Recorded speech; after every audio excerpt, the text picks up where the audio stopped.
এই নাও, এবার বারবার ফোন করবেন আমাকে। বলেছি তো একবার সব টাকা দিয়ে দেবো, তার মানে দিয়ে দেবো। Now tell me, how can I meet her? এখনো 1,00,000 টাকা দরকার। শুধু একবার পুরো টাকাটা আমি পেয়ে যাই, তাহলে মাকে আমি ঠিকঠাক ট্রিটমেন্টটা দিতে পারবো। আমি তোমার কাজে ইমপ্রেসড।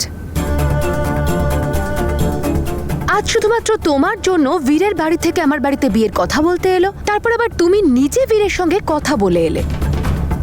Good job. সেজন্য আমি তোমার পরের ইনস্টলমেন্টটা অ্যাডভান্স করে দিলাম। এবার শুধু আমার একটাই চিন্তা, বীর কখন হ্যাঁ বলবে। আমি তো আর অপেক্ষাই করতে পারছি না, ভীষণ এক্সাইটেড। লা লা লা লা লা লা লা লা। আর তোমার এই খুশির জন্য তুমি বীরের খুশি নষ্ট করে দিচ্ছ, সেটার কি হবে? এক্সকিউজ মি তানিয়া, তুমি শুধু নিজের কাজে মন দাও।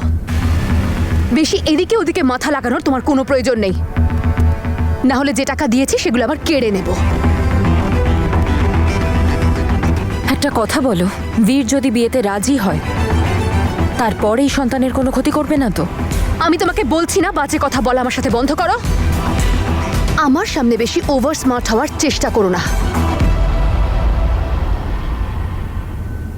মনে হচ্ছে আমি একটু বেশি রিঅ্যাক্ট করে ফেলেছি, আবার আমাকে সামলাতে হবে ব্যাপারটা। হঠাৎ করে আমার কি হচ্ছে, মনে হচ্ছে অ্যাসিডিটি হয়ে গেছে। উফ বাবা, প্রত্যেক দিন কিছু না কিছু সহ্য করছি। তুমি আর কি বুঝবে প্রেগন্যান্সিতে কি কি হয়। অদ্ভুত লাগছে, মনে হচ্ছে আবার বমি হবে, মাথাটাও কেমন ঘুরছে। তুমি দাঁড়িয়ে দাঁড়িয়ে কি দেখছো? হ্যাঁ, যাও গিয়ে ঠান্ডা দুধ নিয়ে এসো আমার জন্যে। আরে যাও না বাবা, যাও। আর হ্যাঁ, শুধু দুধ নিয়ে এসো না, ওর মধ্যে একটু স্ট্রবেরি মিক্স করে দিও। গোলাপি রঙের দুধ খেলে আমার বাচ্চাটাও বেশ গোলাপি গোলাপি হবে। হ্যাঁ, যাও যাও নিয়ে এসো।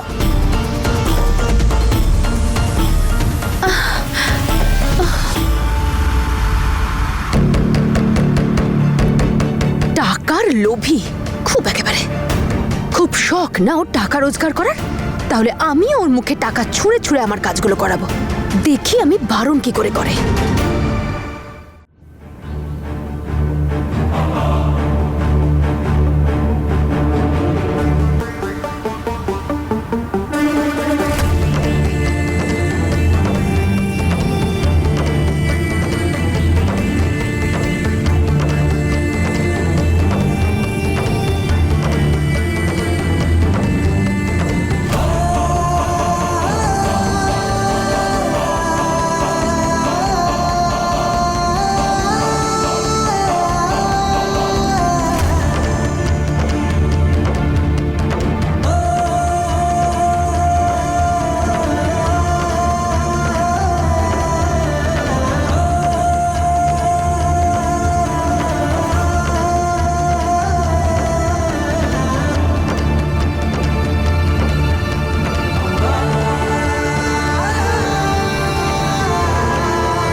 কি হয়েছে বাবা, এত চিন্তা কিসের?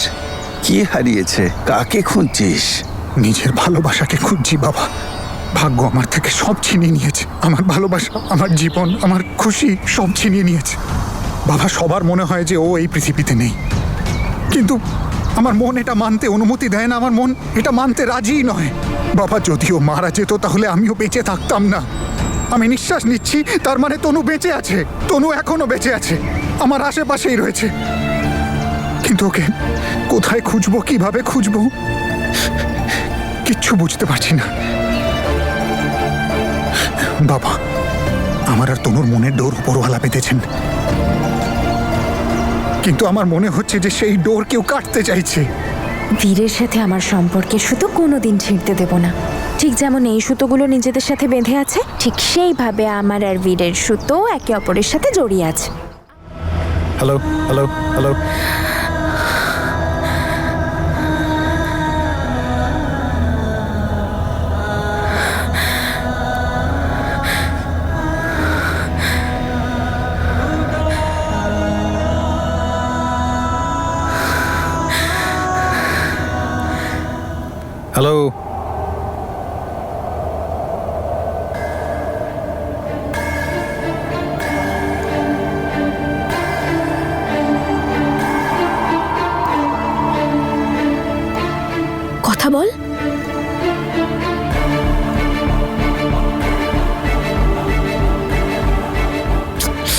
কেউ কথা বলছে না কেন?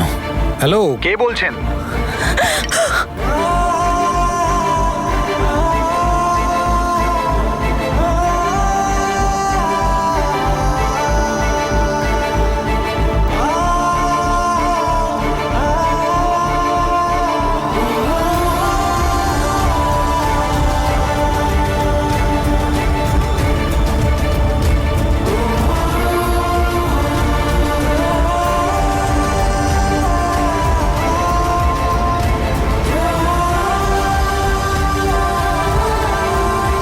আমার এমন অদ্ভুত ফিলিং হচ্ছে কেন?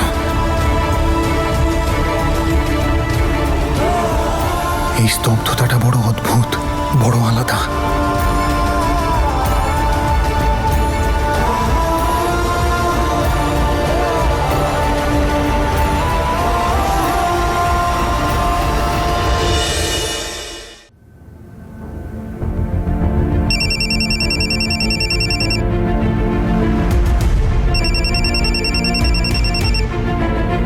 হ্যালো হ্যালো, আপনি কোনো পার্বতীকে চেনেন? না, আমরা এই নামের কাউকে চিনি না, রং নাম্বার। কি বলছে? বীরও আসবে এক্ষুনি? বল না। সরি পার্বতী, ওটা রং নাম্বার ছিল। ওটা তোর বীর ছিল না।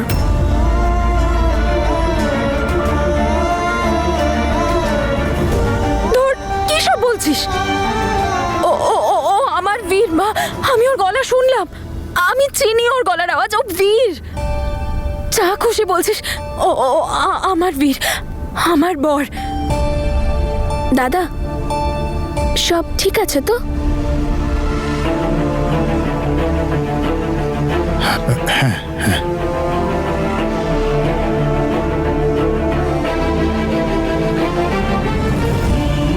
আমার কেন এমন অস্বস্তি বোধ হচ্ছে? কেন? আমার বীর, আমি ওর গলার আওয়াজ কি করে না চিনতে পারি? তুই তুই আবার ফোন কর, এক্ষুনি কর। তোর তো তোর বীরের মুখটাও মনে নেই, তাহলে গলা কি করে মনে আছে? সেটা আমি জানি না, কিন্তু ও আমার বীর সেটা আমি জানি। মা, পার্বতী শান্ত হ, কথা বলিয়ে দেবো তোকে। কখন? আজকে নয়, কালকে। আজকে তো ফোনটা তুললো না, কাল অবশ্যই কথা বলবি। কিন্তু আগে তুই খাবার খাবি। খাবি তো? শোন, ওকে নিয়ে যা তো। আজকের জন্য তো ওকে শান্ত করালাম, কাল কি করে কথা বলবো? এখন আমি কোথায় খুঁজবো এই বীরকে? এটা আমি এক্ষুনি কি দেখলাম? তনু বেঁচে আছে আর বীর ওখানে। ওর বীরকে আমি চিনি, আমি ওকে বলবো কি করে? ওহো, কাকে বলবো, বীরকে না জ্যাসমিনকে? আমার তো ভয় করছে যে ওদের মধ্যে কাউকে বললে তনুর জীবন আবার না সংকটে পড়ে। আমি আবার কোনো ভুল না করে বসি, কেউ যদি জেনে ফেলে তাহলে অনেক বড় গন্ডগোল হতে পারে। কিন্তু কাউকে না কাউকে তো এই কথাটা বলতেই হবে। কিন্তু তানিয়া, তুই কাকে কি করে বলবি? তোর কাছে তো কোনো প্রুফও নেই তনুর। কি করি?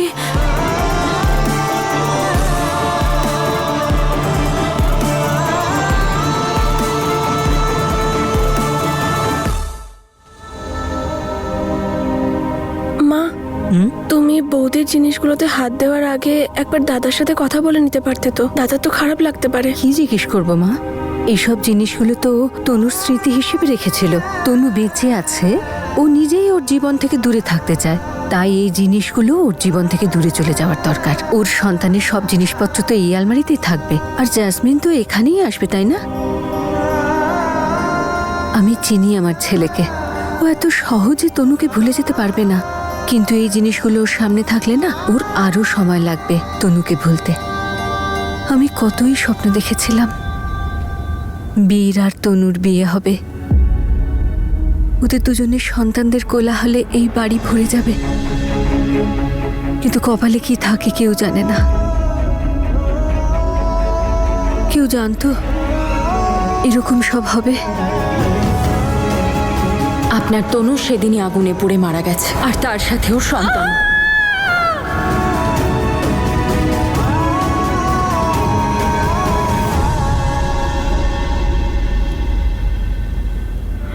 তুমি ঠিক বলছো মা, এই সব কিছু আমি সরিয়ে দেবো, তুমি চিন্তা করো না।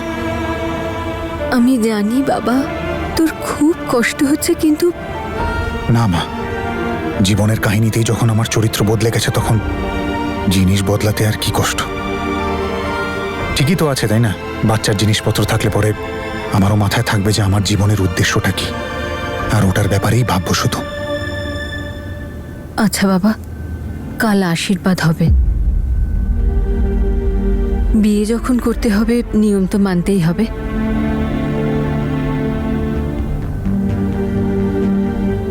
আমার কোনো প্রবলেম নেই মা, তোমাদের যেটা ভালো মনে হয়। আচ্ছা বাবা।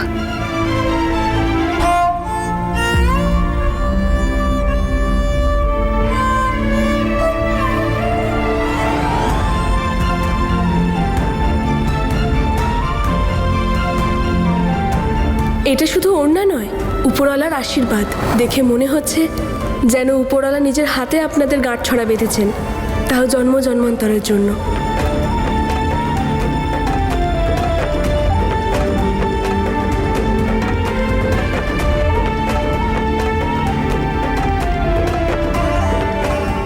এমনিতে এই মিউজিকে তো আমাদের পার্বতী খুব ভালো নাচতে পারে, তাই না? হ্যাঁ, আমি তো এমনিই খুব সুন্দর নাচি, আর এটার তো হুক স্টেপও মনে আছে আমার। তাহলে চল আমরা সবাই হুক স্টেপটা করি। চল চল।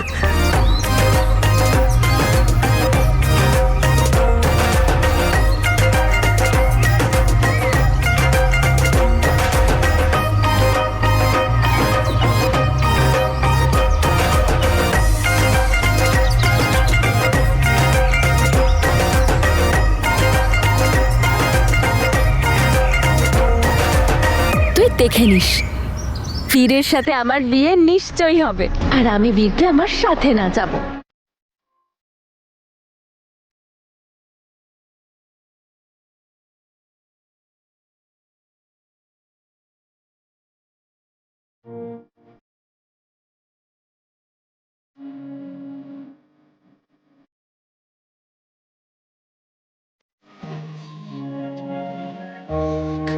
ਮੈਨੂੰ ਲੋੜ ਨੀ ਦੁਨੀਆਦਾਰੀ ਦੀ।